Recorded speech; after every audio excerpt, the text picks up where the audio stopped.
Nobody showed up to my graduation. Days later, Mom texted, "Need $2,500 for your sister's sweet 16. I sent $1 with congrats. Then changed the locks. Then the cops came.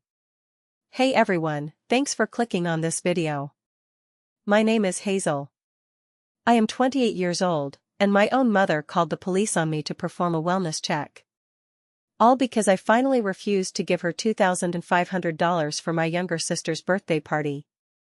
A party that was scheduled just days after she, my father, and my sister did not even bother to show up to my Master of Science degree graduation. Before I tell you exactly what the police said when they stood in my doorway, and how this entire situation exploded in a way my family never saw coming, please do me a favor and let me know where you are watching from in the comments below. It is always amazing to see how far these stories can reach, and I know many of you watching have experienced your own unfair share of family drama. Let us get right into it. The beginning of the end started on what was supposed to be the proudest day of my life. I had spent the entire morning preparing. I remember waking up at 5 in the morning just to carefully iron my graduation gown. I made sure every single fold was perfect. I drove to the university auditorium 2 hours early because I wanted to secure the perfect parking spot for my parents so they would not have to walk far. I had sat in a sea of black robes and cardboard hats for hours, listening to long speeches and waiting for my name. Hazel Reed, Master of Data Analytics. I heard those words echo through the massive sound system. I walked across that stage, I shook a stranger's hand, and I accepted a rolled-up piece of paper that had cost me thousands of dollars and countless sleepless nights. The heavy fabric of the gown weighed on my shoulders, but my heart felt light. I thought I had finally done it. I thought I had finally made myself worthy. As I walked down the wooden stairs and back to my seat, I could not stop my eyes from scanning the massive audience. I was looking right to the exact spot where my family was supposed to be. I knew the section by heart because I had picked the tickets up myself. Section 2B, Row 5, Seats 1 through 4. For empty chairs. They were a black hole in a galaxy of cheering parents, sobbing grandparents, and proud siblings holding giant bouquets of flowers. I had sent the formal invitation 2 months in advance. I had followed up with phone calls. I even offered to pay for their travel. "It is a 2-hour drive, Mom," I had told her on the phone a week prior. "I can get you a nice hotel room right near the campus. You will not have to stress about the traffic." The excuses she gave me were flimsy and insulting. "Oh, your father's back has been acting up, Hazel," my mother, Nadine, had said, her tone completely dismissive. "And Sloan has a big test to study for. You know how stressful high school is." The usual stuff. After the ceremony ended, the massive lawn outside the auditorium turned into a festival of families. Everywhere I looked, fathers were hugging their daughters, mothers were fixing their children's collars for photos, and families were laughing together. I stood completely alone by a brick wall near the parking lot. I pulled out my phone and pretended to be intensely interested in a promotional email from a clothing store. I was just trying to look busy. I was trying to look like I was not completely and utterly abandoned on the biggest day of my life. For 3 whole days after the graduation, my phone remained completely silent. No phone calls. No text messages. Not even a generic emoji on social media. I went to work at my data entry job, I came home to my quiet apartment, and I waited. I kept my phone sitting on the kitchen counter while I made dinner, glancing at it every few minutes. Every time a spam email vibrated my phone, my heart did a stupid little jump. I thought, maybe this was it. Maybe this was the apology. Maybe they were driving down to surprise me. I was waiting for that "so proud of you, honey" message that I have been craving my entire life. On the 3rd day, early in the evening, my phone finally buzzed. It was a text message from my mother, Nadine. I opened it immediately, my hands actually trembling a little bit. The message read, "Need $2,500 for your sister's sweet 16. Her party is next week." I just stood there in my kitchen. I stared at the bright screen, and something deep inside of me did not just break. It completely vaporized. It turned into ash. All those years of trying, of sending portions of my salary home, of hoping that just one more academic achievement or one more financial sacrifice would finally make me enough for them. It all just vanished in the span of a single second. There was no hello. There was no how are you. There was certainly no congratulations on your master's degree. Just a cold, hard demand. A bill. I opened my mobile banking application. I had exactly $4,012 to my name. That was it. That was my entire life savings.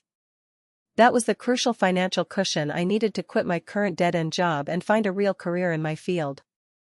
It was the money I needed to maybe put a down payment on a reliable car so I would not have to take the bus in the rain anymore. And my mother wanted more than half of it. She wanted it for a teenager's birthday party. I did not cry. I did not type out a long, angry paragraph explaining my feelings. I simply opened my Venmo application. I searched for my mother's username. For the payment amount, I entered exactly $1.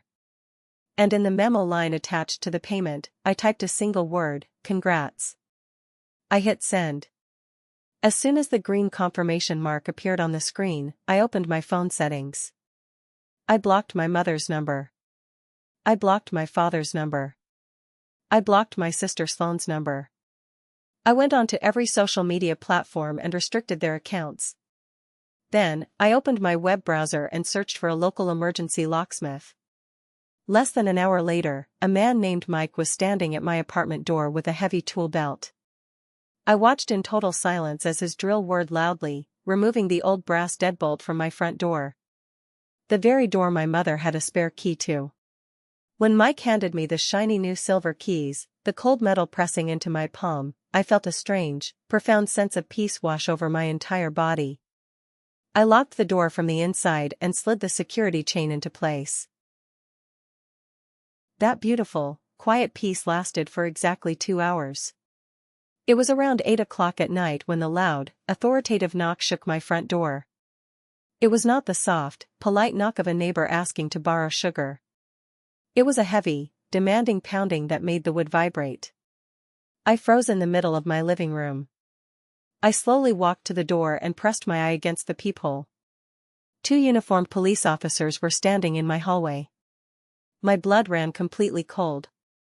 My mind raced through 100 terrifying scenarios. Did the locksmith report something? Was there a noise complaint?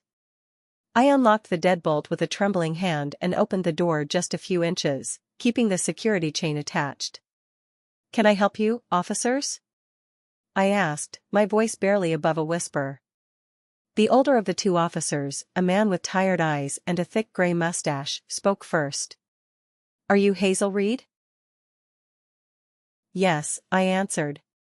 "Ma'am, we received a call requesting a wellness check," the officer explained, his tone serious but not aggressive. "Your mother, Nadine Reed, called the station.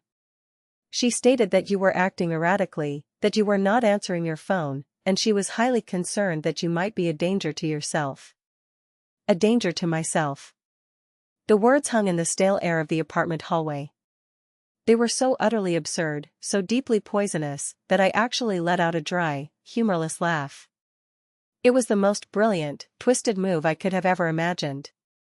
I do not give her money, so I must be suicidal. I establish a basic personal boundary, so I must be mentally unstable. It was a checkmate move in a game of psychological warfare that I did not even realize we were playing. She had not just gotten angry that I blocked her. She had actively tried to weaponize the police department against me. She wanted to paint me as the crazy, hysterical daughter who needed to be handled by men with badges. I took a very deep breath, forcing my heart rate to slow down.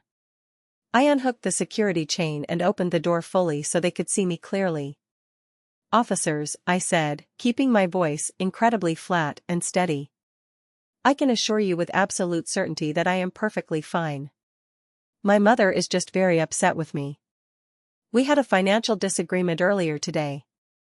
The younger officer, a man named Davis according to the shiny silver name tag on his uniform, looked past me into my apartment. From where he stood, he could see the neat stacks of textbooks on my desk. He could see the clean, organized kitchen counters. He saw my half-finished cup of green tea resting on a coaster on the coffee table. He saw order, routine, and calm. He did not see chaos. A financial disagreement? Officer Davis asked, his gaze returning to my face. His eyes softened just a fraction, revealing a flicker of understanding. Yes, sir, I replied. She demanded a significant amount of money for a party. I said no. It is the first time in my entire life that I have ever told her no. I changed my locks this evening because she has a history of letting herself into my home without my permission. I did not answer her phone calls because I knew it would be a constant stream of verbal abuse. I am not a danger to myself. I am just simply done. The older officer still looked slightly skeptical, shifting his weight from one foot to the other, but Davis nodded slowly. He looked at me, he really looked at me, and I felt like he saw the entire history of my family dynamic in that one brief glance. Davis turned to his older partner. She seems perfectly fine, Mark. Looks like a civil family issue. Nothing for us to do here. Mark grunted a short acknowledgement and did not argue. Davis turned back to me, his expression softening into something almost kind. Ma'am, we have to ask just for the official police report. Do you have any intention of harming yourself? Absolutely not, officer, I answered firmly. The only thing I have any intention of doing is finding a better job and starting my own quiet life. Davis gave a small, knowing smile. He stepped back from the doorframe and lowered his voice just a little bit. Listen. Sometimes, when people start standing up for themselves for the very first time, the people used to controlling them start to panic. It happens a lot more often than you would think in this line of work. You just take care of yourself, all right? And with that, they turned around and walked down the hallway. I closed the door. I locked the deadbolt. I leaned my back against the solid wood and slowly slid down until I was sitting on the floor. Sitting on the floor of my apartment, staring at the ceiling, I realized that to truly understand the sheer, mind-numbing audacity of my mother calling the police on me, you have to understand that those empty chairs at my master's graduation were not a one-time accident. They were a cruel, recurring theme in the miserable story of my life. Let us rewind the clock 10 years. I was 18 years old, sweating profusely under the hot auditorium lights in a cheap polyester gown at my high school graduation. I was the class valedictorian. I had a massive speech to give in front of hundreds of people. It was a massive deal, or at least, it was a massive deal to me. I had practiced that speech standing in front of my bathroom mirror for 3 straight weeks. I kept adjusting the tone, trying to get it exactly right. A perfect mixture of hopeful, funny, and grateful.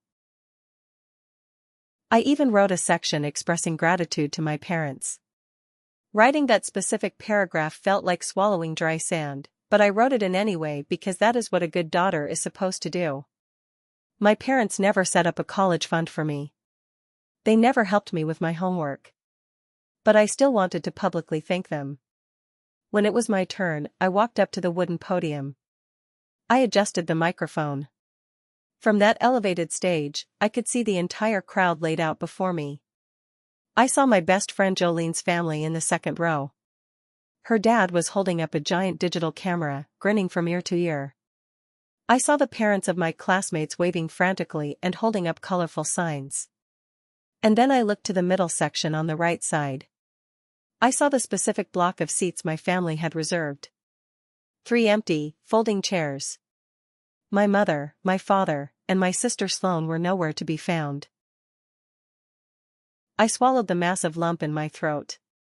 I gave my speech. My voice barely even trembled. I talked eloquently about the future, about seizing new opportunities, and about the strong foundations we had built during our high school years. But inside my chest, my heart was shattering. I felt like a massive fraud. I was a teenager talking about strong foundations when my own family foundation was built entirely on quicksand.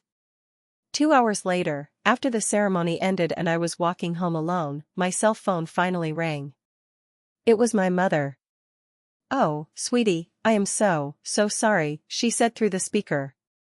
Her voice was dripping with a thick, syrupy, fake regret that I had come to know so intimately. "Sloane came down with a terrible fever this morning right before we were going to leave the house. She was throwing up. We just could not leave her alone. You understand, right?" I said I understood. I hung up the phone and walked the rest of the way home in silence. Later that exact same night, I opened my laptop and scrolled through social media. I clicked on my sister Sloane's profile page. She had posted a new photo album. She was at the outdoor shopping mall with 3 of her friends, holding massive shopping bags and drinking iced coffees. She was very clearly not suffering from a fever. The timestamp on the photos proved they were taken right in the exact middle of my valedictorian speech. When I quietly mentioned the mall photos to my mother a few weeks later in the kitchen, she did not apologize. She did not look guilty. She just waved her hand dismissively in the air. Oh, she felt much better in the afternoon. You know how unpredictable teenagers are. Her friends dragged her out to get fresh air. Do not be so dramatic, Hazel. You always have to make everything a massive tragedy. For years after that high school disaster, it was time for my college graduation. I was receiving my bachelor's degree in economics, and I was graduating with high honors. This time, the excuse they gave me was a last-minute, non-refundable weekend trip to a beach resort they had booked online. The travel deal was just way too good to pass up, Hazel, my father, Bertram, had explained over the telephone. His voice was weak and apologetic, as it always was whenever he was enabling my mother's terrible behavior. "We will take you out to a fancy dinner to celebrate the moment we get back. I promise you." They never did. There was no fancy dinner. There was no celebration cake. There was just a cheap, generic greeting card from the grocery store with a $20 bill tucked inside that arrived in the mail a full week later. Each time this happened, it felt like a small emotional death. It was a painful confirmation of a terrifying truth that I simply did not want to face. In the Reed family household, there were 2 entirely different tiers of children. There was Sloane, the golden child. Her every minor whim was treated like a national family emergency.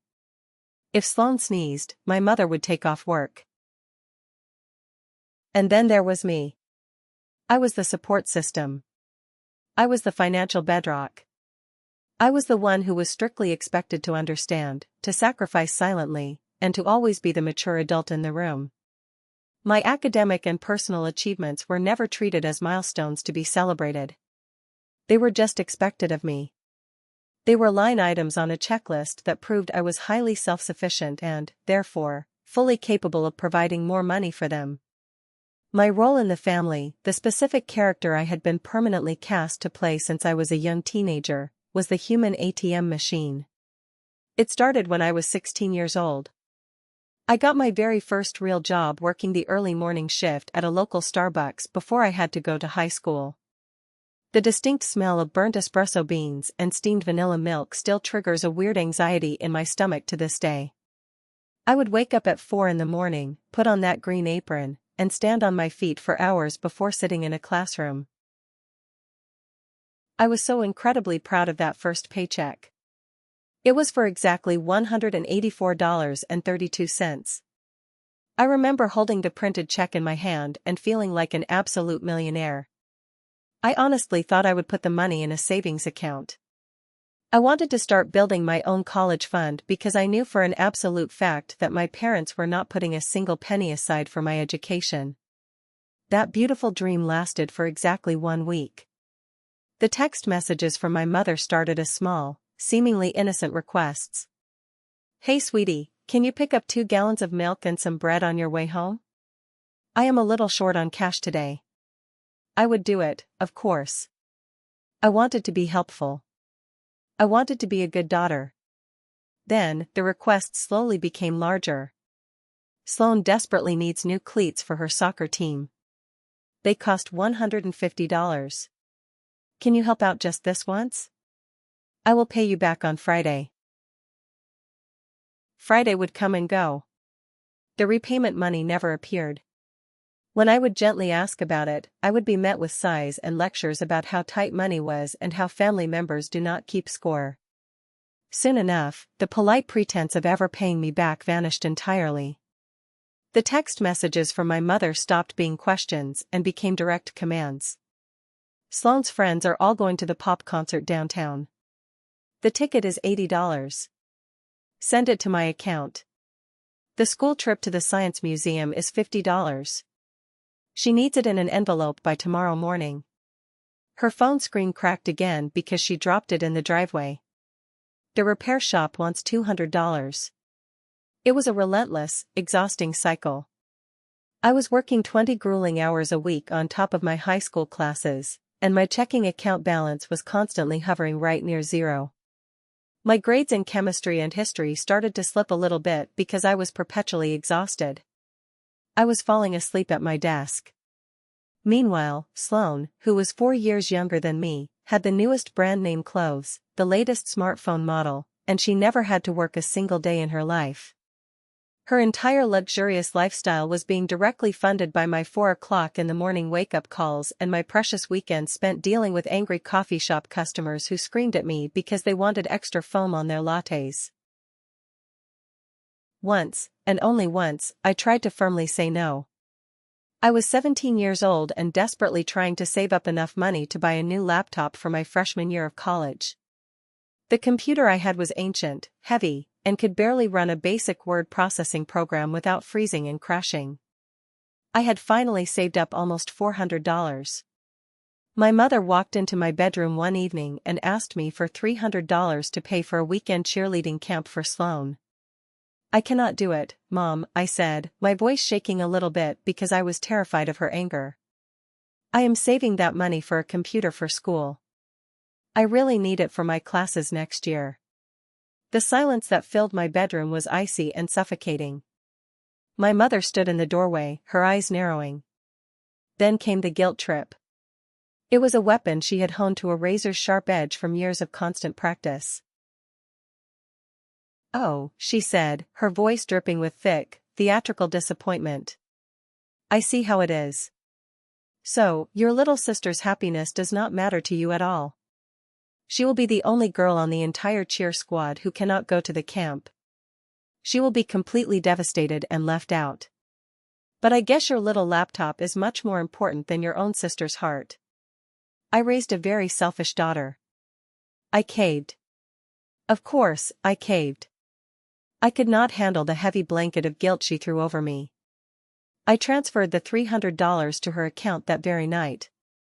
Because of that, I spent my entire first semester of college taking lecture notes by hand in spiral notebooks. When it was time to write my term papers, I had to walk across the freezing campus at midnight to use the crowded university library computers because my old laptop had finally died completely. I sacrificed my own education, my own comfort, just so my sister could shake pom-poms at a weekend camp. It was not like we had some massive family inheritance waiting for us. We were a normal, middle-class family, but all the resources flowed in exactly one direction, toward Sloane. That dynamic became the permanent pattern of our lives. My successes were simply viewed as new opportunities for them to extract more resources from me. When I earned a partial academic scholarship for my undergraduate degree, my parents did not celebrate my intelligence. My mother simply said, "Great. Now you can use the tuition money you saved to help us pay the property taxes on the house." When I landed a paid summer internship at a corporate office, my father called me and said, "Perfect timing, Hazel. We need to fix the transmission on the family car, and the mechanic wants $800. I played the part of the obedient provider for years because I was a young woman who desperately, fundamentally wanted her parents' love. I truly thought that if I just gave enough of my salary, if I just solved enough of their daily financial problems, one magical day they would finally turn to me, look me in the eyes, and say, "Thank you, Hazel. We appreciate everything you do." We are so incredibly proud of you. We love you. I was completely buying into a pathetic fantasy. I was feeding heavy gold coins into a broken slot machine that was never, ever going to pay out a jackpot. I was funding their comfortable life. I was funding my sister's idealized, stress-free childhood. And in return, they gave me absolutely nothing. They gave me no time, no genuine respect, and certainly no unconditional love. All I ever was to them was a convenient number and a bank account. And the day I finally earned my master's degree, the one day I should have been loudly celebrated, they were already sitting at home, calculating their next massive withdrawal from my life. Getting my master's degree was supposed to be my ultimate trump card. It was the final, undeniable piece of hard evidence I could present to the harsh jury of my family to definitively prove my worth. It was my closing argument in the trial of my life. Working my way through that graduate program was absolutely brutal. I was not some privileged kid fresh out of an undergraduate program whose wealthy parents were happily footing the massive tuition bill. I was working a full-time, soul-crushing, dead-end data entry job in a gray cubicle during the day. As soon as I clocked out at 5 o'clock, I was taking heavy academic classes at night. My entire existence was a monotonous, exhausting cycle of staring at complicated Excel spreadsheets, reading dense academic research papers until my vision blurred, and eating cheap frozen microwave dinners over my keyboard. My social life was completely non-existent. While other women my age were out at nice restaurants, going on dates, or traveling with friends, I was buried in the university library. My eyes were constantly burning from staring at endless lines of computer code. The data entry job paid just enough of a salary to cover my graduate tuition, my monthly apartment rent, and the steady, never-ending stream of sudden financial emergencies that still came from my parents' house. Even though I had moved out and lived in my own apartment, the demands never stopped. The water heater in the basement broke, Hazel, my mother would call and complain. It is an absolute disaster. The plumber needs $500 today. Your father desperately needs a new pair of prescription glasses, she would text a month later.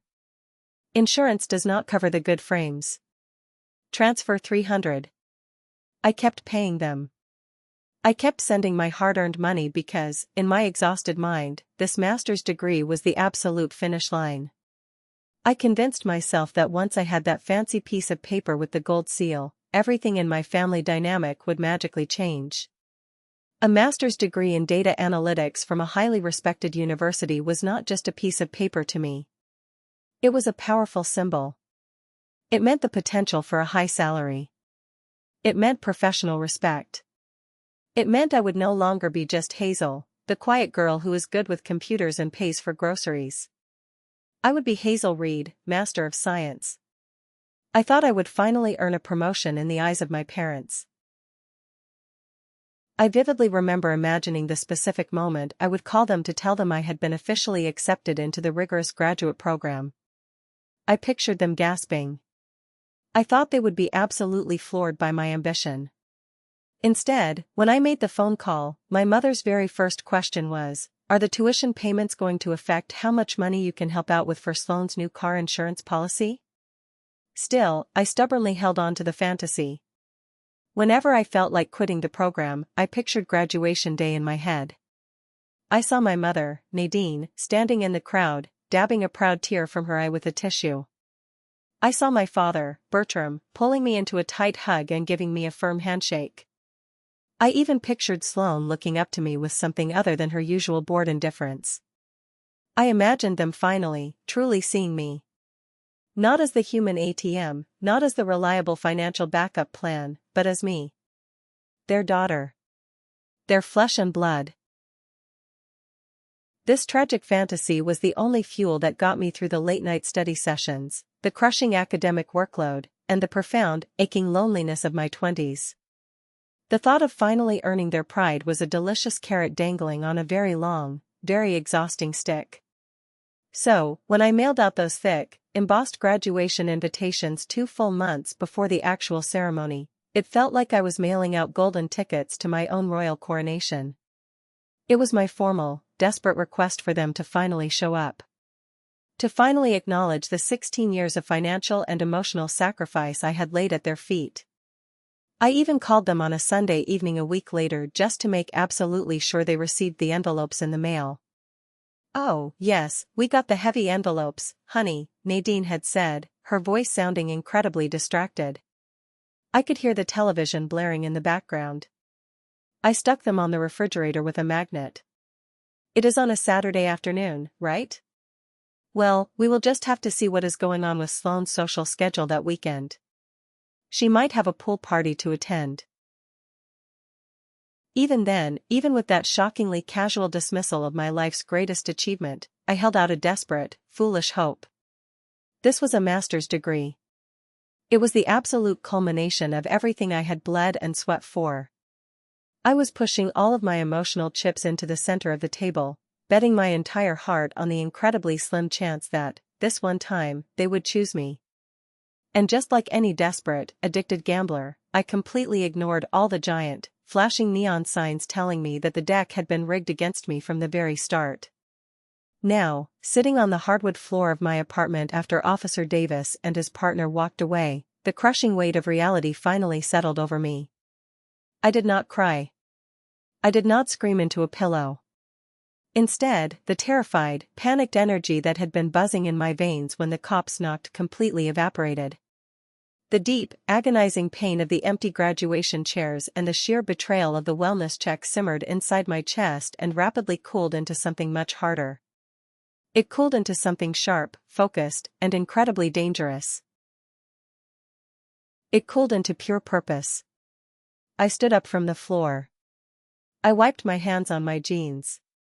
I am a professional data analyst. My entire highly trained skill set is built around one specific thing: finding logical patterns in the middle of massive chaos. I am trained to extract the cold, hard truth from a giant mountain of confusing noise. It was finally time to stop crying over my family and apply those professional analytical skills to my own personal life. I spent the rest of that entire Saturday in a state of intense, frightening hyperfocus. I did not eat. I did not turn on the television. I started by furiously cleaning my apartment. I scrubbed the kitchen counters until they gleamed. I vacuumed the rugs. I organized all the loose paperwork on my desk into neat, color-coded folders. I felt a desperate, almost animalistic need for physical order in my environment. It was my coping mechanism, a way to counteract the intense psychological chaos my mother had just tried to inflict on me by sending armed police officers to my front door. Once the apartment was perfectly spotless and smelled of lemon cleaner, I sat down at my desk. I booted up my laptop. I cracked my knuckles. It was time to audit my own life. I opened my web browser and began meticulously sorting through my entire digital footprint. I checked my primary email inbox, my secondary email, my junk folders. I logged into my checking account, my savings account, and checked my credit score dashboard. I wanted to make absolutely sure that every single wall of my financial house was secure before I figured out my next move. I wanted to ensure my mother did not have access to a single penny of my salary. That evening, as the sun went down and the blue light of the monitor illuminated my dark living room, I was scrolling through my primary email inbox. I was deleting old promotional spam when a specific email caught my eye. The subject line was incredibly bland. It read, "An update to your account." The sender was Capital One Bank. I almost checked the box and deleted it, assuming it was just another marketing blast offering me a low-interest loan or a travel rewards program. But something in my gut, an instinct forged by years of dealing with my mother's sneaky behavior, made me pause. My hand hovered over the computer mouse. I clicked on the email and opened it. The message loaded on the screen. It read, "Dear Hazel Reed, thank you for recently opening a new Capital One Quicksilver credit card account with us. Your physical card is in the mail. Please review your recent account activity below." I completely froze in my desk chair. My lungs stopped pulling in air. I had not opened a new credit card. I had not applied for any loans. I had not filled out any financial paperwork in over 3 years. My heart immediately started to pound a very familiar, terrifying rhythm against my ribs.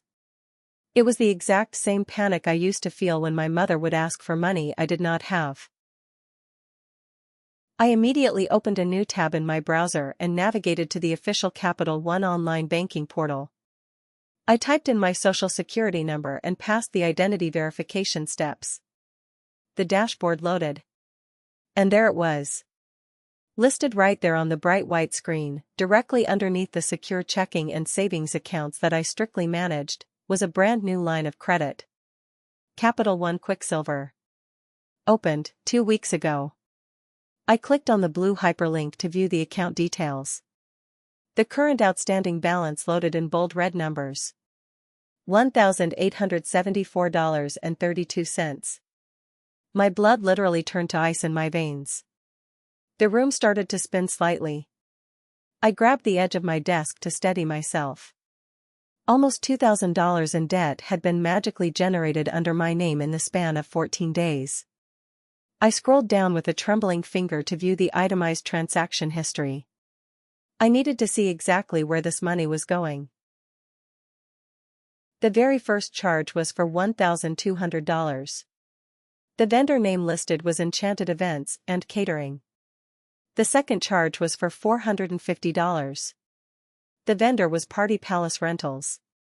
The third charge was for $224.32. The vendor was Sugar Rush Custom Bakery. I stared at the screen, my mouth hanging slightly open. It was all right there in black and white data. The catering company. The tent and table rentals. The custom birthday cake. It was the entire party. My sister Sloane's massive Sweet 16 birthday party was being entirely funded by a credit card that had been fraudulently opened in my name without my knowledge or consent. The sheer, calculated betrayal of what I was looking at took the breath completely out of my lungs. I sat in the dark glowing light of my monitor, unable to blink. But the nightmare was not over. As I stared in utter disbelief at the bakery charge, I noticed a small, gray drop-down menu tab at the very top right corner of the banking page. The tab was labeled, View Linked Accounts. My stomach dropped into my shoes. I moved the mouse and clicked the tab, not knowing what fresh horror I was about to uncover. The page refreshed, and another account box popped up on the screen. It was a second credit card, this one from an entirely different financial institution. Chase Sapphire Preferred. Opened 1 month ago. I clicked into the Chase account. The outstanding balance on this card was smaller, resting at around $600. I scrolled down to the transaction history. The charges here were not for party rentals. They were for high-end department stores. There was a $300 charge at Macy's. A $250 charge at Nordstrom for women's shoes. A $50 charge at a cosmetics store. Clothes. Shoes. Makeup. It was undeniably a brand new, expensive party dress and accessories for Sloane to wear at her Sweet 16. This was not a sudden moment of panicked financial desperation on my mother's part. This was not a mistake. This was a highly premeditated, carefully orchestrated crime. She had been actively planning this massive theft for over a month. She had deliberately stolen my social security number, my personal identity, and my good credit score to secretly fund my younger sister's extravagant social life. And then, the sickest realization of all hit me like a physical punch to the face. When my mother texted me earlier that evening demanding $2,500, she was not asking me for cash to pay the party vendors. The vendors had already been paid using the fraudulent credit cards. The $2,500 she aggressively demanded from my savings account was likely to cover the upcoming monthly payments on the massive secret debt she had just created in my name. She was actively trying to manipulate me into paying off the debt from her own felony fraud. She wanted me to finance my own robbery. My hands were shaking so violently that I could barely hold my cell phone. I grabbed my wallet, pulled out my debit card, and dialed the emergency 1-800 number printed on the back. I navigated the automated menu and was finally transferred directly to the bank's fraud department. The hold music was a smooth jazz tune playing over slight static, and every second I waited felt like an hour. Finally, a woman answered. Capital One Fraud Department, my name is Waverly. How can I assist you today? Her voice was incredibly calm, professional, and grounded. Hi, Waverly. My name is Hazel Reed, I said, struggling to keep my voice from cracking. I am looking at my online portal. There are 2 credit cards attached to my social security number that I absolutely did not open. I could hear the rapid clicking of Waverly's computer keyboard on the other end of the line. Okay, Ms. Reed. Let me pull up your file. I see the Quicksilver card and the linked Chase account. Can you explicitly confirm for the recorded line that you did not authorize the opening of these accounts or the subsequent charges? No, I absolutely did not, I stated firmly. I know my mother opened them. I see, Waverly said. There was a heavy hint of weary sadness in her voice. It told me instantly that this was not the first time she had heard a tragic story exactly like mine. It happens every day. Family members destroying each other for cash. I am reviewing the original application documents right now. The application was submitted online. The primary account holder is listed as you, Hazel Reed. However, the cosigner listed on the account application is Eleanor M. Reed. Wait, excuse me, the name here is Nadine M. Reed. Is Nadine your mother? Yes, I breathed out. I closed my eyes. She had not even tried to cover her tracks. She had not used a fake name. She had boldly typed her own legal name onto the application as a cosigner, probably operating under her twisted, delusional belief that because she gave birth to me, she had permanent, unyielding custody over my finances and my identity. She thought being my mother gave her the legal right to commit fraud. Ms. Reed, Waverly said, her tone shifting from polite customer service to deadly serious. I need you to understand the gravity of this situation. This is a felony. This is textbook identity theft. I can immediately start the internal process of freezing these accounts and officially disputing the fraudulent charges so you are not held liable. Please do, I whispered. I will, Waverly continued. But you are going to need to do something on your end. In order for the bank to fully clear your name of this debt, you will need to file a formal police report against the individual who opened the accounts. We would also highly advise you to speak with a lawyer. Do you understand? A police report. Against my own mother. The thought of walking into a police station and filing criminal charges against the woman who raised me was physically sickening. It made my stomach churn. But what other choice did I possibly have left? She had already brought armed police officers to my front door tonight over a text message. She had escalated this family drama to a dangerous, legal level that I never could have imagined in my wildest nightmares. She had callously left a massive digital trail of breadcrumbs leading directly back to her laptop. This level of betrayal felt worse than a messy divorce. This was the absolute destruction of my family tree. I understand, Waverly, I said, my voice hardening. Freeze the accounts. I will handle the police. I hung up the phone. The glowing screen of my monitor illuminated the dark room. My mother had fired the first shot in this war when she sent the cops to my apartment. But as I stared at the irrefutable data on my screen, I realized something incredibly powerful. She had just handed me the loaded gun. And I was going to follow this trail to the very bitter end. Before I could walk into a police station and formally file criminal charges against my own mother, I knew I needed one more crucial thing. I needed something absolutely undeniable. I needed a piece of evidence that could not be twisted, manipulated, or explained away by her fake tears and her endless, practiced excuses. Sitting alone in my dark living room, with the glowing screen of my laptop illuminating my face, an idea slowly began to form in my mind. Waverly, the kind woman from the bank fraud department, had mentioned in passing that any direct documentation I could provide to the authorities would be incredibly helpful in expediting the investigation. I picked up my cell phone. I opened the application store and typed call recording software into the search bar. As the application downloaded onto my device, my stomach twisted into a tight, uncomfortable knot. Doing this felt incredibly sleazy. It felt manipulative. It felt exactly like something my mother, Nadine, would do to someone else. The dark irony of the situation was absolutely not lost on me. I was using her own underhanded tactics against her. But as I looked back at the massive fraudulent credit card balances displaying on my computer monitor, my guilt instantly evaporated. This was no longer about playing fair. She had thrown out the rulebook the moment she stole my social security number to buy my sister a party dress. This was strictly about my financial survival.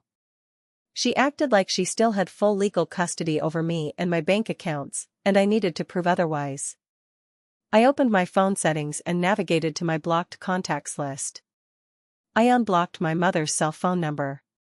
I took a very deep breath, held it in my lungs for 3 seconds, and exhaled slowly.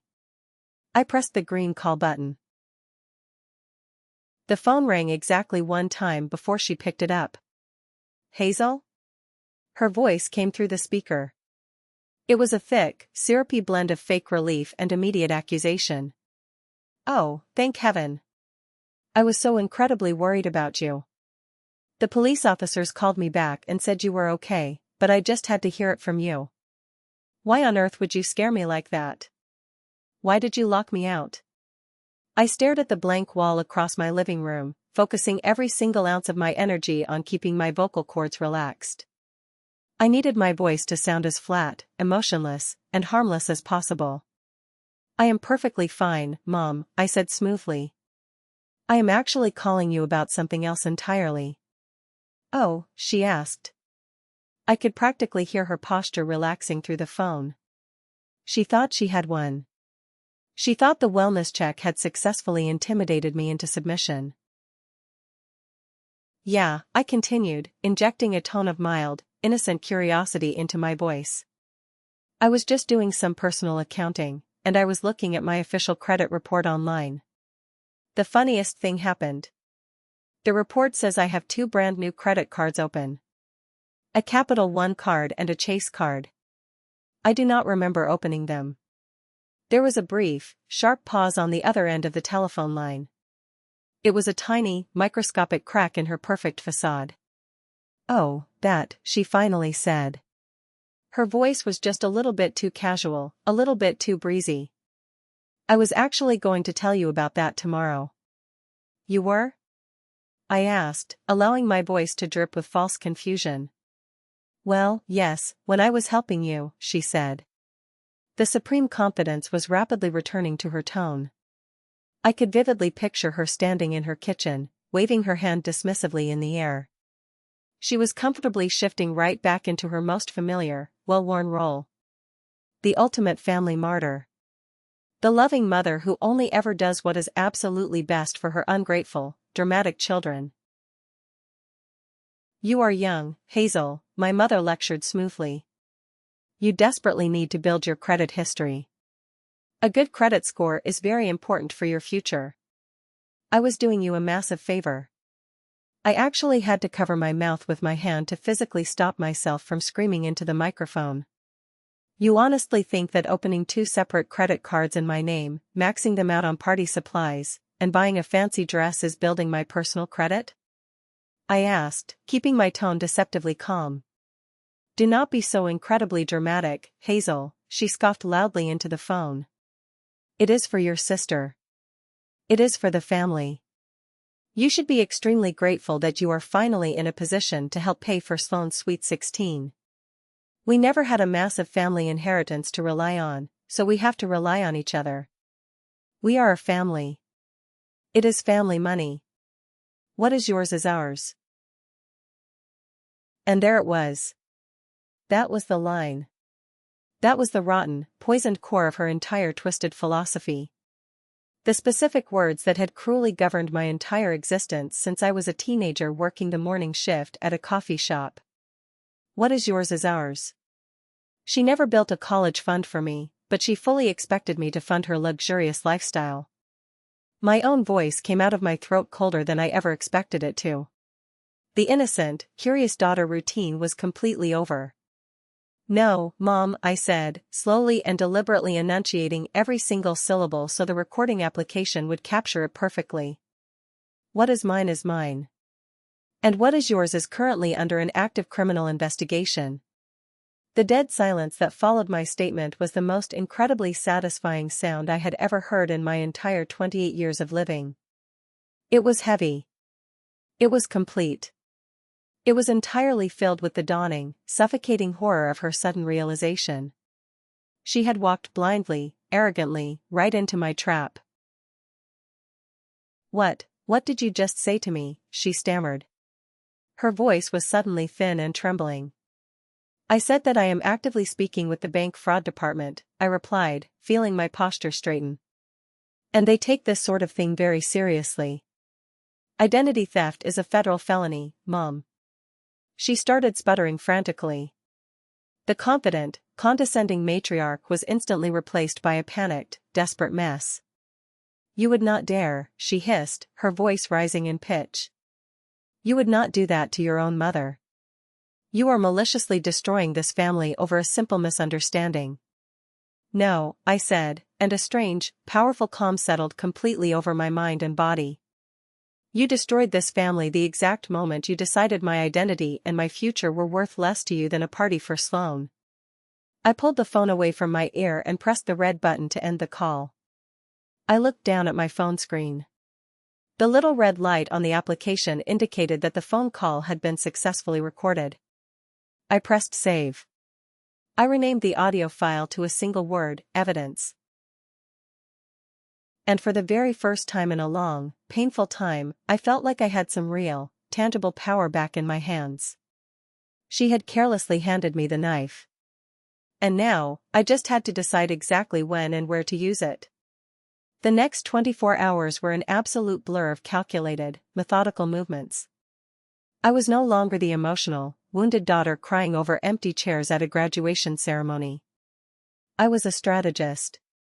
My small apartment officially became a war room, and the primary target was no longer just basic survival. The target was justice. First, I needed hard copies of everything. I did not own a printer, so I put on my coat and walked 4 blocks down the street to a local shipping and printing store. The morning air was crisp and cold, but I did not feel it. I walked inside the store. It smelled strongly of hot toner and fresh paper. I rented a computer terminal in the corner and logged into my secure accounts. I printed out the formal police report I had filed online earlier that morning. I printed out the Capital One Quicksilver account statement.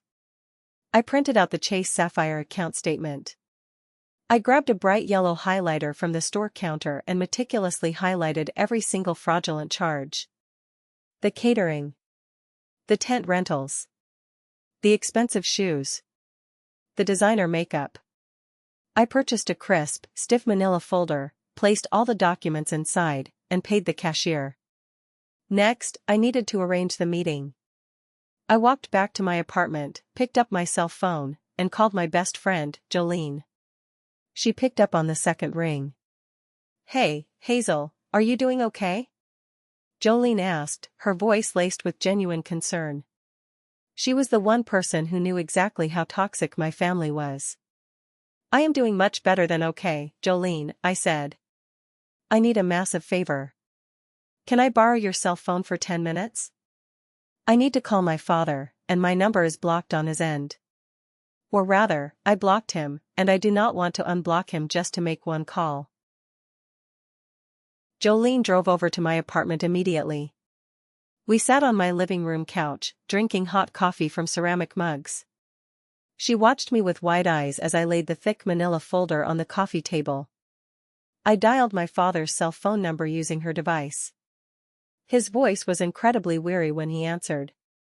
"Hello? Dad," I said, completely skipping any polite pleasantries. "It is Hazel. I need to talk to you, Mom, and Sloan.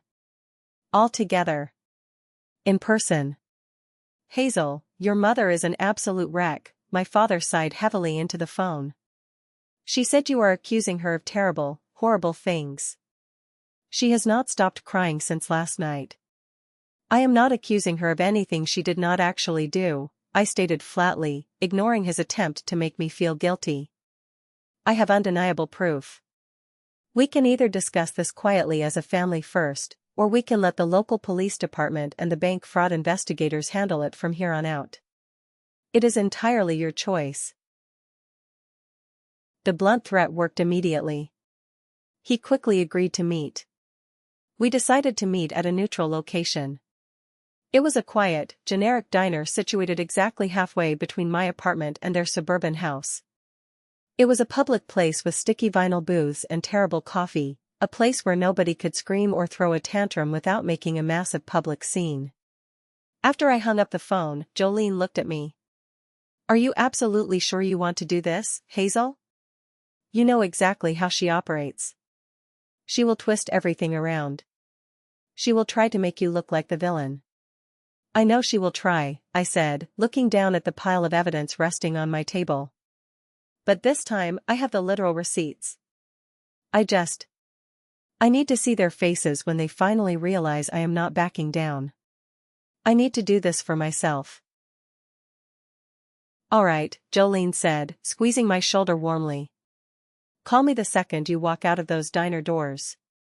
And Hazel, please do not let them get inside your head. Remember what they did to you. Remember those empty chairs. I drove to the diner later that evening. I parked my car under a flickering yellow street lamp. I felt a strange, profound sense of calm wash over me. I was nervous, yes, but it was the specific nervousness of a trained soldier right before a major battle they have extensively prepared for. I had my heavy armor on. I had my sharp weapons loaded. I had the absolute truth on my side. For 16 miserable years, I had played their twisted family game entirely by their rules. Tonight, they were going to play mine. I gathered my files, tucked the crisp manila folder under my arm, and walked through the glass double doors, feeling for the very first time in my life like I was the one entirely in control. The diner smelled of stale black coffee, fried potatoes, and cheap disinfectant. My family was already sitting there, huddled together in a red vinyl corner booth near the back windows. My mother, Nadine, was dramatically dabbing at her perfectly dry eyes with a crumpled paper napkin, putting on a spectacular performance for an audience of one. My father. My younger sister, Sloane, was slouched lazily against the glass window, staring blankly at her phone screen, completely oblivious and uninterested in the situation. My father, Bertram, just looked incredibly exhausted. He looked like a man hopelessly caught in a dangerous crossfire that he had spent 2 decades desperately trying to avoid. I walked over and silently slid into the empty side of the booth, sitting directly opposite them.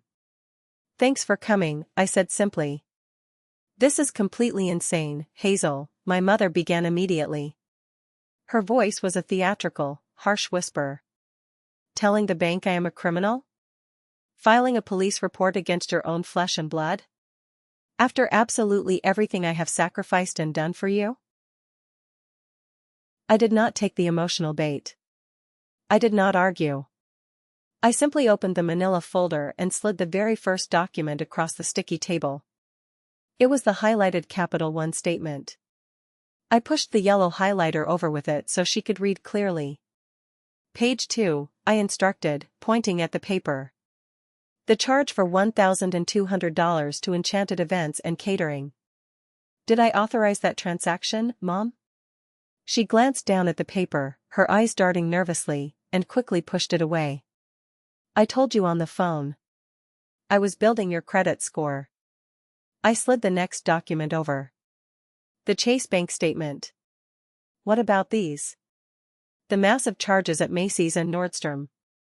Was that building my credit score too, or were you just building Sloane's birthday wardrobe using my stolen identity? For the very first time since I sat down, Sloane finally looked up from her glowing phone screen. A flicker of genuine interest and slight confusion appeared in her eyes. My mother's face flushed a deep, angry crimson. She opened her mouth to speak, but she had nothing to say. This is the exact moment where my father finally decided to speak up. He reached across the table and picked up the printed bank statements. His brow furrowed deeply as his eyes scanned the highlighted numbers. He looked over at Nadine, and for a fleeting, beautiful moment, I actually saw a genuine spark of anger ignite in his tired eyes. "Nadine," he said, his voice dropping low. "Did you actually do this? Did you illegally open credit cards in our daughter's name?" My heart leaped inside my chest. This was it. This was the glorious moment he finally stood up for me. The moment he finally chose to protect his oldest daughter. The moment the tide of my family dynamic would permanently turn. Nadine's face completely crumpled. The fake crocodile tears she had been forcing earlier suddenly seemed very real and very panicked. I did it for Sloan," she sobbed loudly, reaching out and desperately grabbing his hand across the table. "I just wanted her to have one perfect, beautiful day. Hazel has a good salary now. She has a master's degree. She has her whole life ahead of her. I thought she would not mind sharing. I did it for the family, Bertram." I sat perfectly still and watched my father's face. I watched the righteous anger rapidly melt away, entirely replaced by his familiar, spineless pity. He looked from his loudly crying wife over to me. His face shifted into a mask of deep conflict. "Hazel," he said, his voice dropping into a pathetic, pleading tone. "Look at her. She made a mistake. A very big mistake, I admit that. But she did it out of love for your sister. Cannot you just call the bank tomorrow morning? Tell them it was a massive misunderstanding. Tell them you forgot you authorized it. We will figure out a way to pay you back every single penny over time. You are tearing this entire family apart over some money." And there it was. The absolute final betrayal. It was not loud. It was not violent. It was quiet, pathetic, and utterly devastating. He had seen the objective truth laid out in black ink on white paper, and he had still actively chosen the lie. He had chosen the easiest path of least resistance. He had chosen her comfort over my safety. In that specific moment, any lingering, foolish hope I still held in my heart for a healthy relationship with my father completely died. Walking out of that diner felt like walking away from a funeral. The funeral of the family I thought I had. He was not a helpless victim of my mother's manipulation. He was her fully willing accomplice. He was her enabler. He was the warden who kept the family prison doors locked firmly from the inside. A cold, hard, brilliant clarity washed over my entire body. I was not sitting there to save my family. My family was far beyond saving. I was sitting there to save myself. I looked directly at my father. I looked at the weak man who had just failed his daughter for the very last time. "It was never about the money, Dad," I said, my voice completely devoid of any emotion. "And it is tragic that you still do not understand that." My father actually flinched at the sheer coldness in my voice. My mother, sensing that she had successfully won him over to her side again, immediately pressed her advantage. She sat up a little straighter in the vinyl booth.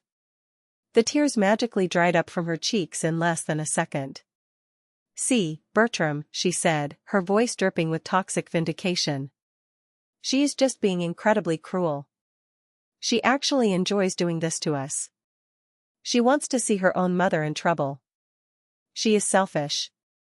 She turned her venomous, glaring gaze directly onto me. "You always were a highly dramatic, ungrateful child, Hazel." I did not yell. I did not argue. I just looked at her. I let her nasty words hang heavily in the air above our table. I let my father absorb them. I let Sloan hear them clearly. I let the silence stretch out, becoming heavier and more uncomfortable by the second. My mother's smug, victorious smile slowly started to fade, replaced by a nervous flicker of uncertainty. She was highly used to me yelling, arguing, pleading, and eventually crying. This quiet, perfectly calm, unbothered version of me was deeply unnerving to her. I was honestly hoping it would not have to come to this, I said softly. I reached my hand into my coat pocket.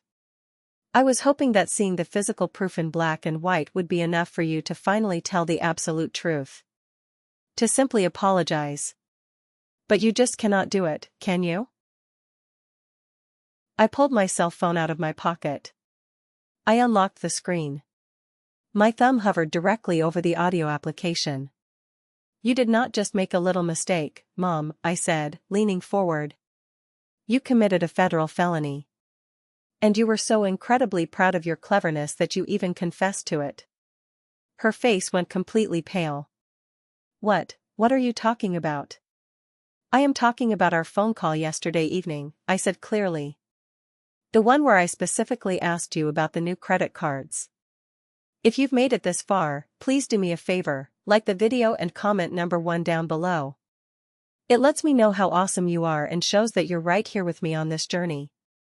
Your support is a massive encouragement and truly motivates me. Drop that one so I can recognize you, and now, let's get back to my story. I hit the play button on my screen. The small speaker on my cell phone was surprisingly loud and clear in the quiet diner. My own voice, sounding calm and questioning, filled the space around our booth first. I do not remember opening them. Then came my mother's voice. I was doing you a massive favor, her recorded voice chirped brightly, oozing with false sincerity. You desperately need to build your credit history. My father's eyes widened to the size of saucers. He stared at my mother, his mouth hanging slightly agape. Do not be so incredibly dramatic, Hazel, the audio recording continued relentlessly, her voice full of condescending arrogance. You should be extremely grateful that you are finally in a position to help pay for Sloane's Sweet 16. We are a family. It is family money. What is yours is ours. That specific line hit the air like a physical blow to the face. My father visibly recoiled into the back of the booth.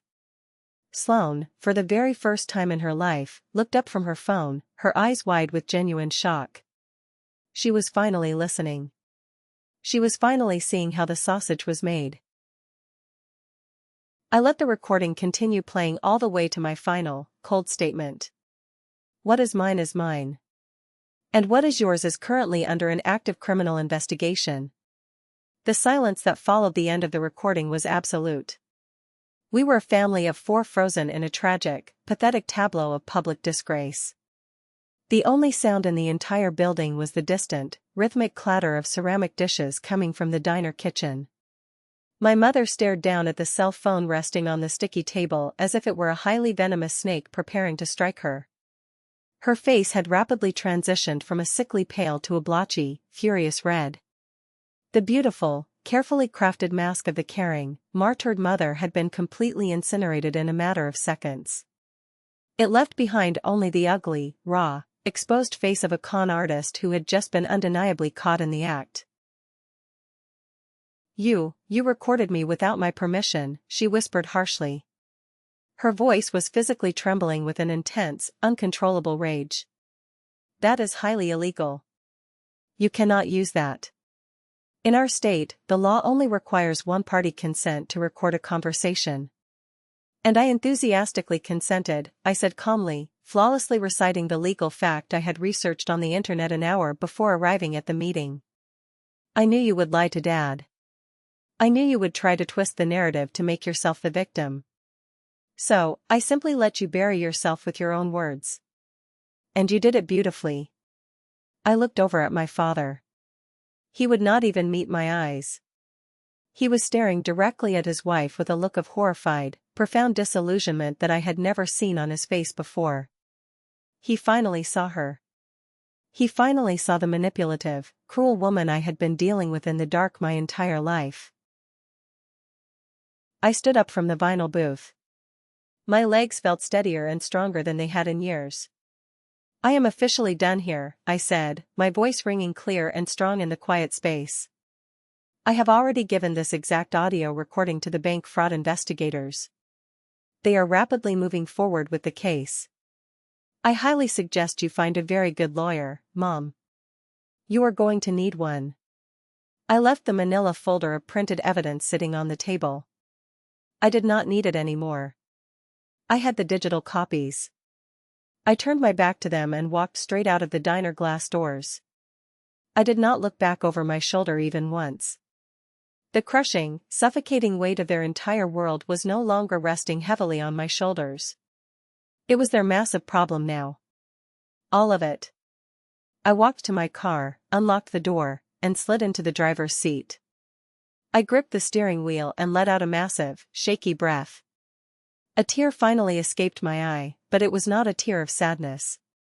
It was the physical release of 16 years of immense pressure. Obviously, I did not go to my sister Sloane's extravagant Sweet 16 party that weekend. On the specific day of the massive event, I did something for myself that I had not done in years. I turned my cell phone completely off. I drove out of the city limits to a beautiful state park, and I went for a long, grueling, 5-hour hike up a mountain trail. I just walked for hours. I listened to the sound of the wind rustling through the green pine trees. I felt the warm sun beating down on my face. I felt the gravel crunching under my hiking boots. I was actively trying to reconnect with myself. I was trying to find the person I was before I became the family ATM, the family disappointment, and the family detective. As I was driving back home to my apartment that evening, the sun setting in the rearview mirror, I finally turned my cell phone back on. It instantly exploded with notifications. There were dozens of missed phone calls and frantic, screaming text messages from my father, my aunt, and several of my cousins. I ignored every single one of them. But then, one specific email notification caught my eye. It was from Waverly at the bank fraud department. The subject line was very simple: update on case number 7345. I pulled my car over into a quiet parking lot and opened the message. Dear Ms. Reed, the email read. As per our strict protocol in active fraud investigations involving massive vendor payments, we dispatched a field agent accompanied by local law enforcement to the venue of the event to physically verify the services rendered on the fraudulent accounts. They arrived at approximately 7:30 p.m. this evening. We will be in touch with further updates on Monday morning. I had to read the paragraph twice to make sure my eyes were working correctly. They sent a corporate bank agent and armed police officers directly to the party venue. To the actual Sweet 16 party. While it was happening, a slow, deeply satisfied smile spread across my face in the dark car. I had not asked the bank to do that. I had not even known it was a procedural possibility. It was just standard bank policy when dealing with large, localized vendor fraud. It was the cold, impersonal, beautiful logic of a massive financial system designed solely to protect its own assets.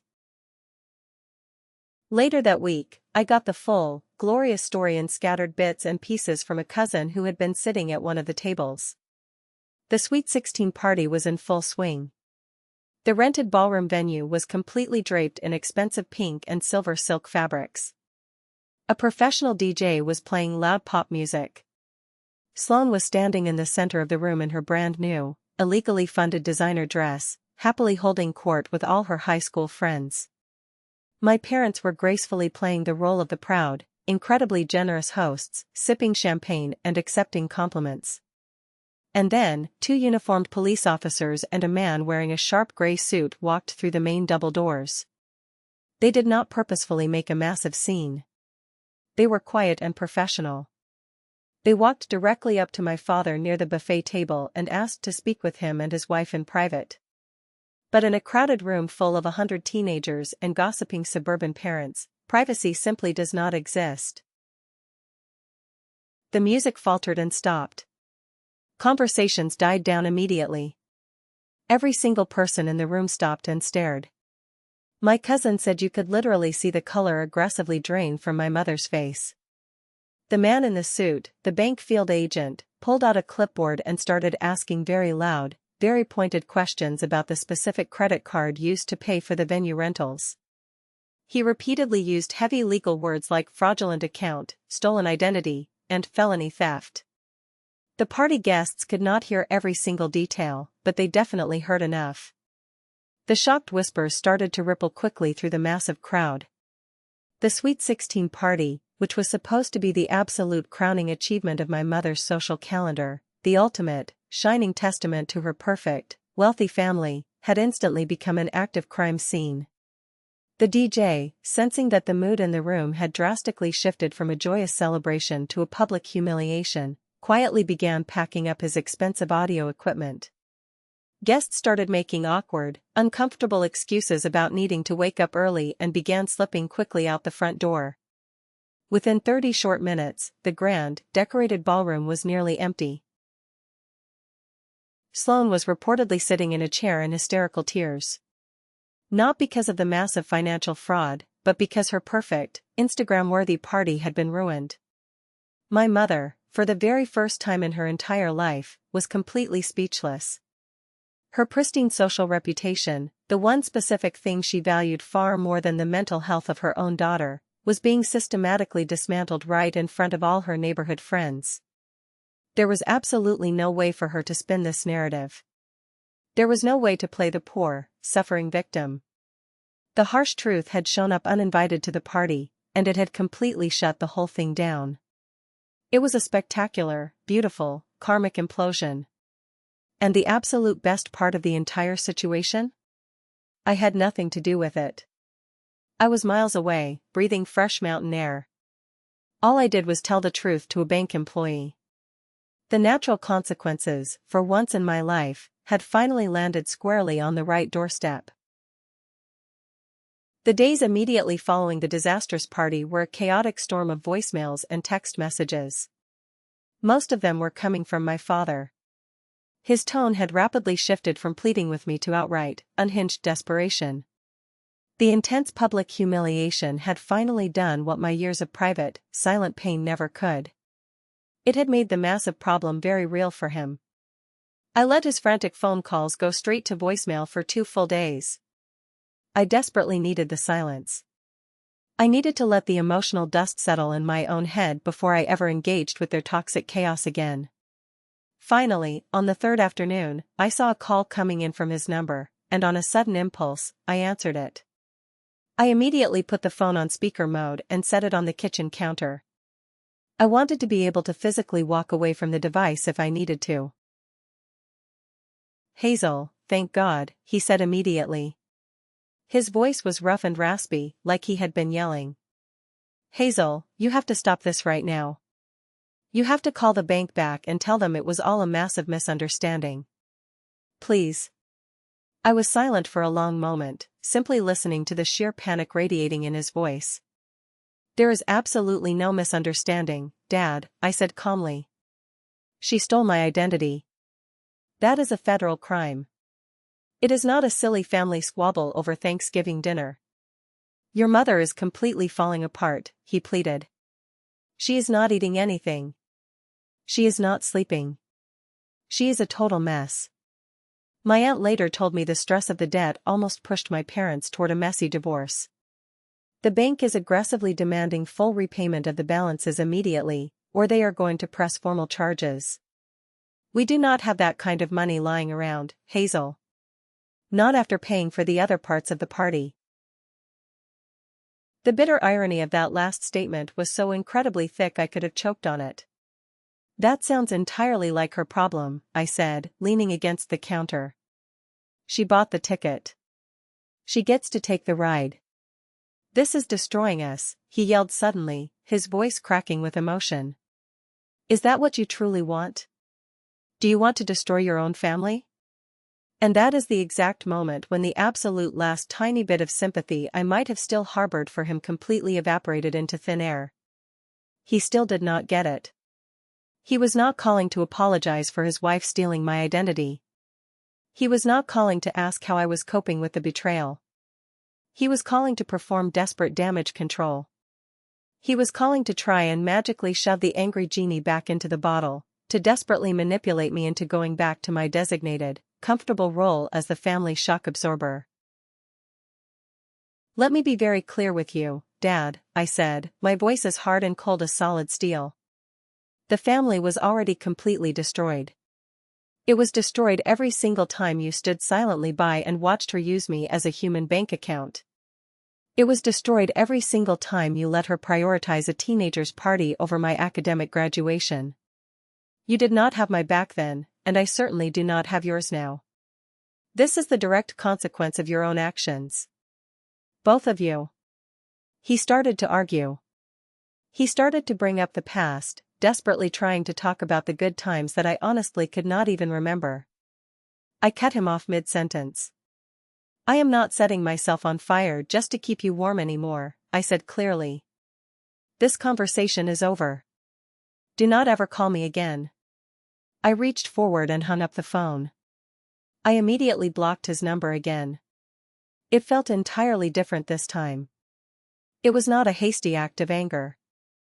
It was a deliberate act of finality. It was a firm boundary drawn not in shifting sand but in solid concrete. The heavy door was permanently closed. The deadbolt was thrown. And for the very first time in my existence, I felt truly, completely, and blessedly free from the suffocating obligation of cleaning up their mess. With the emotional ties officially severed, dealing with the logistical fallout was surprisingly easy. It was just a series of administrative tasks. A checklist for building my new life. Waverly from Capital One was an absolute godsend. She expertly walked me through the final steps. Because I had filed the police report and provided the clear audio recording, the bank's internal case was airtight. They officially designated the accounts as highly fraudulent. The nearly $2,500 of debt was permanently wiped from my Social Security number. It was aggressively transferred into a collections account strictly under my mother's name. She was now legally obligated to pay back every single penny, plus massive penalty fees. Whether she actually did or not was no longer my concern. The real cleanup, though, was fortifying my own life against any future financial intrusions. I placed a permanent freeze on my credit with all three major bureaus, Equifax, Experian, and TransUnion. This meant absolutely no one, not even me, could open a new line of credit without going through a complicated, multi-step verification process. It was a digital fortress, and I was the only person holding the key. I walked into my local bank branch and completely closed the checking account I had held since I was 16 years old. It was the original account my mother was linked to as a cosigner when I was a minor. I had never bothered to change it. I opened a brand new account at a completely different financial institution across town. I moved my entire salary over, ensuring there were zero residual ties and no forgotten permissions that could give her a backdoor into my hard-earned finances. 6 months can truly feel like an entire lifetime. 6 months after walking out of that greasy diner and leaving the manila folder on the table, I was living in a completely different world. It was not just that I had packed up all my boxes and moved to a brand new, sunny apartment in a much nicer part of the city. It was that I was finally breathing different air. After years of sending large portions of my money home to fix broken water heaters and buy cheerleading uniforms, I finally had real savings. Massive savings.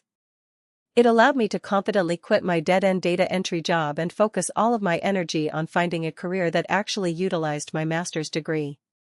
3 months later, I landed the exact job I wanted. I accepted a position as a senior data analyst at a rapidly growing tech firm called Nova Data Labs. The very first time I got my new, much larger salary deposited into my secure bank account, I just sat on my couch and stared at the glowing number on my phone screen. It was more money than I had ever seen in one place. My first instinct, born of 16 years of toxic conditioning, was a sudden, sharp jolt of anxiety in my chest. Mom will be calling soon. What is the new emergency? But then came the massive, beautiful wave of relief. The phone was not going to ring. The money was mine. All of it. My new boss was a man named Mr. Sterling. He was the CEO of the company. He was exactly everything my father was not. He was decisive, incredibly fair, and he valued competence and hard work above absolutely all else. During my mandatory 3-month performance review, he called me into his large corner office. I was terrified. I thought I had done something terribly wrong. Hazel, he said, leaning back in his leather chair and smiling. Your analytical work on the quarterly financial projections was absolutely outstanding. You did not just run the basic numbers. You found a compelling narrative in them. You identified a massive inefficiency that is going to save this company a lot of money. He paused. My boss gave me the approval to offer you a major promotion. You are going to lead the new analytics team for the marketing department. I was completely speechless. A promotion after just 3 months. I had spent 28 years desperately trying to earn a single "I am proud of you" from my own blood family and had gotten absolutely nothing in return. And here, a near stranger in a corporate office was recognizing my intrinsic value, actively rewarding my hard work, and trusting me with massive responsibility. It was a pure, professional form of validation that felt significantly more meaningful than any familial approval I had ever craved. My daily life started to fill up with genuine, healthy connections. I actively reconnected with friends I had severely neglected while I was buried in schoolwork and family drama. Jolene and I started a fun weekly tradition of grabbing a coffee and just talking about our careers, about dating, about absolutely nothing at all. I even started seeing a professional therapist. I needed someone to help me unpack the heavy, dusty boxes of emotional baggage I had carried for so long. It was incredibly hard work untangling all the thick knots of manufactured guilt and toxic obligation. But with every single session, I felt physically lighter. Just when I thought the ugly past was firmly locked in the rearview mirror, a ghost suddenly appeared. It arrived in a plain, white paper envelope tucked neatly into my new metal mailbox. My mother's looping, overly ornate handwriting was scrawled on the front. She must have manipulated my aunt into giving her my new address. My very first impulse was to throw it directly into the dumpster unopened. But simple curiosity, that old, annoying human failing, got the better of me. I took the envelope inside my apartment, slid it open with a kitchen knife, and unfolded the single sheet of expensive floral stationery inside. It was a letter. A 2-page, rambling attempt at an apology that was, in absolute reality, just another masterclass in psychological manipulation. It started with a massive litany of her own personal suffering. She complained extensively about how she could not sleep, how her suburban friends had cruelly abandoned her after the party incident, and how the massive stress of having to pay back the bank debt was negatively affecting her physical health. The letter was entirely about her. My deep pain, my ultimate betrayal, my stolen legal identity, those were just minor, inconvenient plot points in the grand, sweeping tragedy of her life. The closest she ever came to an actual apology was a single sentence buried deep in the second paragraph. I am sorry if my actions hurt you, Hazel, but you have to understand I was under a lot of pressure. I am sorry if.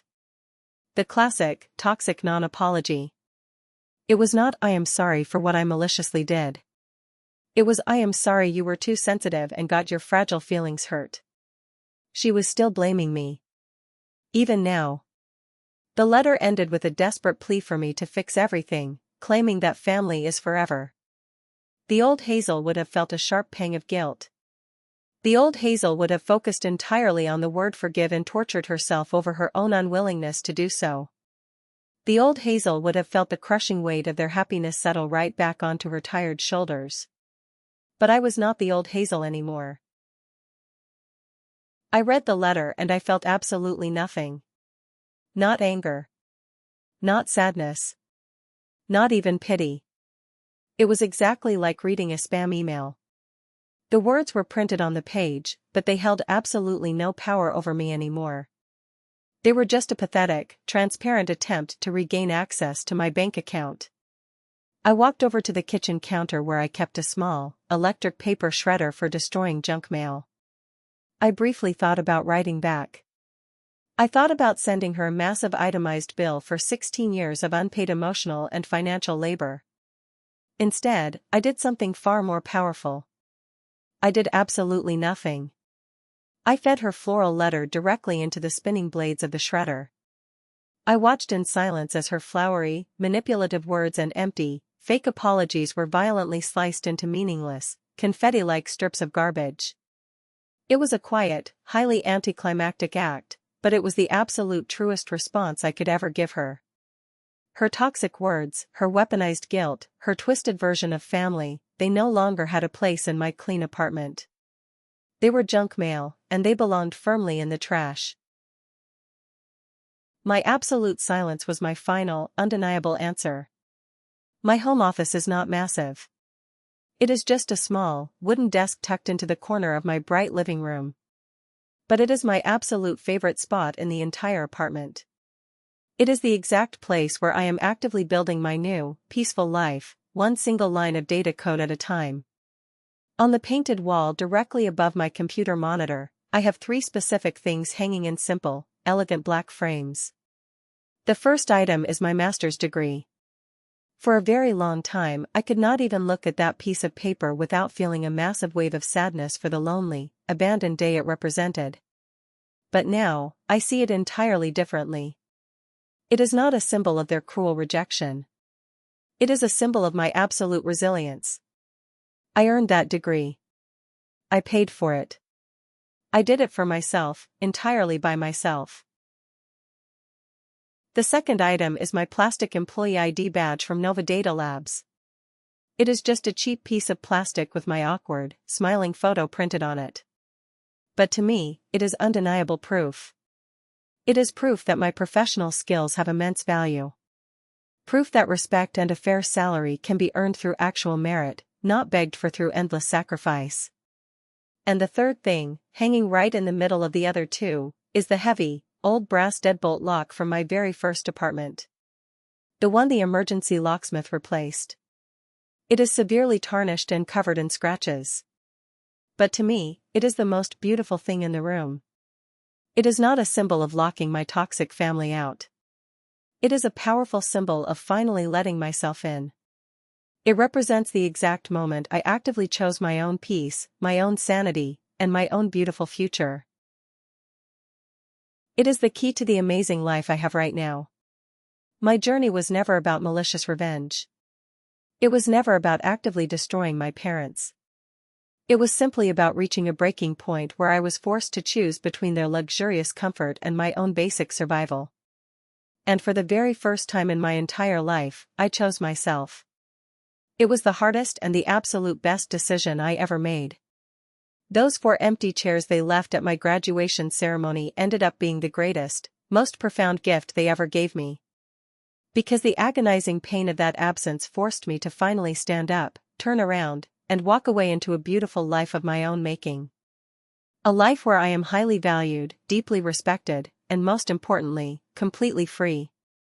Thank you so much for listening to my story today. I know it was a long one, but I truly hope it resonated with you in some meaningful way. It is not easy to talk about this stuff publicly, but I feel it is incredibly important to share. Have you ever been in a difficult situation where you had to make a tough choice to protect your own mental peace from toxic family members?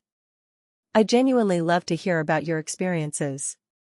Please share your story in the comments below, and do not forget to like and subscribe so you do not miss what is coming next. Take care of yourselves, and I will see you in the next video. It was Aunt Francine. She looked significantly older, incredibly tired. The practiced, syrupy, fake smile she always wore was completely gone, permanently replaced by a deep frown etched heavily into her aging face. "Maxine," she said, stopping dead in her tracks, causing people to walk around her. She looked me up and down, taking in my expensive, well-tailored wool coat, my relaxed, confident posture. "Francine," I nodded politely, keeping a safe physical distance. "You look very good," she said softly. She glanced over my shoulder at Leland, who was waiting for me by the curb, smiling warmly. "You look truly happy." "I am," I said. It was the absolute, simple truth. She hesitated, nervously wringing her hands together. "Your father, he talks about you sometimes now. He is not doing very well. The insurance agency is struggling massively with all the new online competition. He had to let a lot of good people go." I did not say a single word. I just stood there and waited. You know, Francine said, looking down at her shoes as if she could not bear to meet my eyes. He was always so incredibly hard on you. So dismissive of your dreams.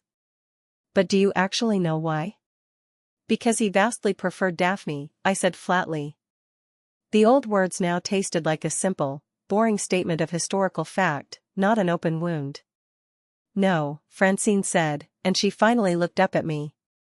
Her eyes were filled with a genuine, surprising sadness. It was much more complicated than that. It was because he was absolutely terrified of you.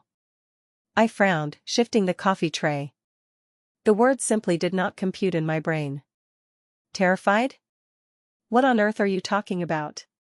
Before you were even born, Francine said, her voice lowering as if sharing a deeply shameful family secret. Your dad tried to start his own ambitious company. It was a commercial real estate firm. He was young, highly ambitious, and brilliant, just like you. He took a massive, calculated risk. He heavily leveraged the family house, cashed in his entire retirement fund, everything. And he failed. He failed spectacularly. The market crashed, and he lost almost absolutely everything. It was a complete funeral for his ambition. Your mom and dad had to move into my parents' dark basement for 2 whole years while he slowly paid off the crippling debts. The stress almost led to a terrible divorce. I stood there on the busy Manhattan sidewalk, the loud sounds of the city traffic fading into a dull, distant roar in my ears.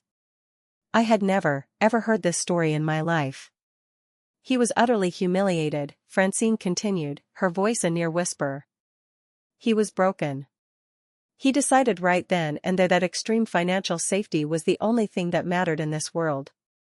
A steady corporate paycheck, climbing a safe ladder. He built his whole life, his entire rigid identity around being the complete opposite of that massive failure. Daphne was safe.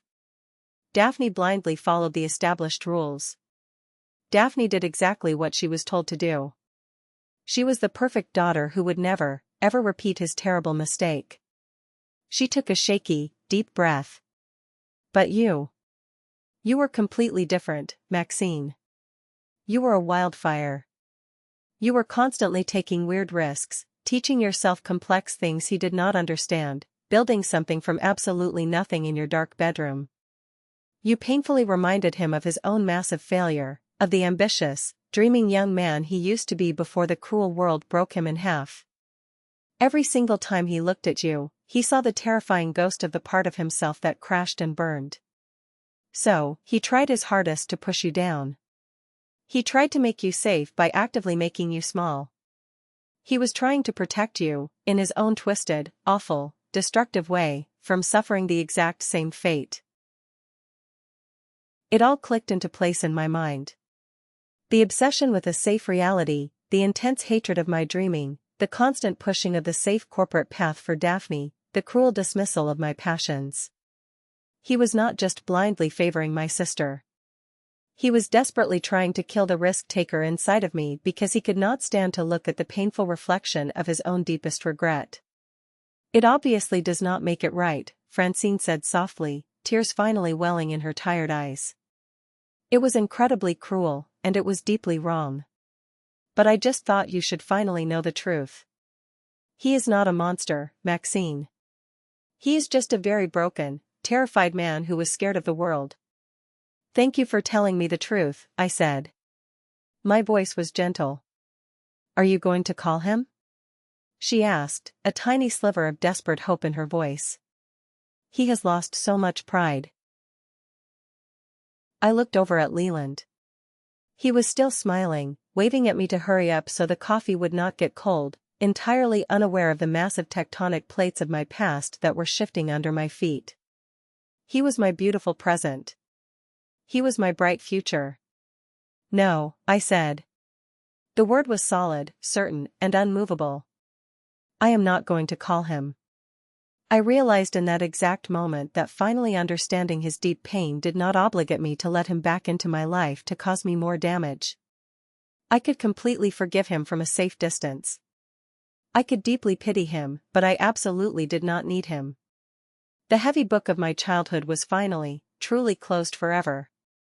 Take care of yourself, Francine, I said, and I walked away. I walked over to Leland. He gently took my free hand, his comforting warmth chasing away the very last of the bitter chill from my past. Everything okay? He asked, his brow furrowing with genuine concern as he looked at my face. Yeah, I said, squeezing his hand tightly, a real, authentic smile returning to my lips. Everything is absolutely perfect. We walked down the busy street together, the late afternoon sun shining brightly through the deep canyons of the skyscrapers, casting a golden, incredibly hopeful light on the pavement. I thought about that lonely 10-year-old girl eating cold, rubbery pizza on the stairs on her birthday.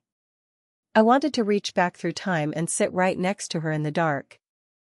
I wanted to hug her tight and tell her the truth. It is going to be okay. You do not ever need them to see you. You see yourself. And one day, the entire world will see you, too. Their blindness is absolutely not a reflection of your intrinsic worth.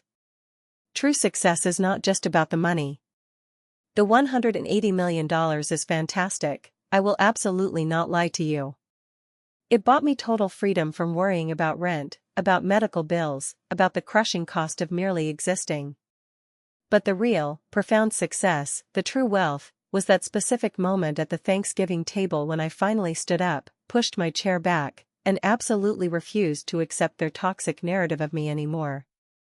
The real success was trading their highly conditional, toxic approval for my own unbreakable self-respect. My family actively chose to ignore me. They chose to pour all their resources into the golden child and treat me like a dark shadow. And in doing so, in leaving me so completely and utterly alone, they inadvertently gave me the greatest gift of all, the quiet space and the intense solitude to become the very thing they admired most, but could no longer ever reach. Thank you so much for listening to my story. It was not always easy to relive, but I truly hope it touched something deep inside of you. I know there are a lot of people out there who feel completely invisible in their own homes, who feel like the designated black sheep or the forgotten survivor. I hope this story proves to you that being the black sheep just means you are the only one who has not been dyed to match the rest of the boring herd. You can build your own brilliant path. You can define your own massive worth. Until next time, keep building your empire, and never let anyone make you feel small.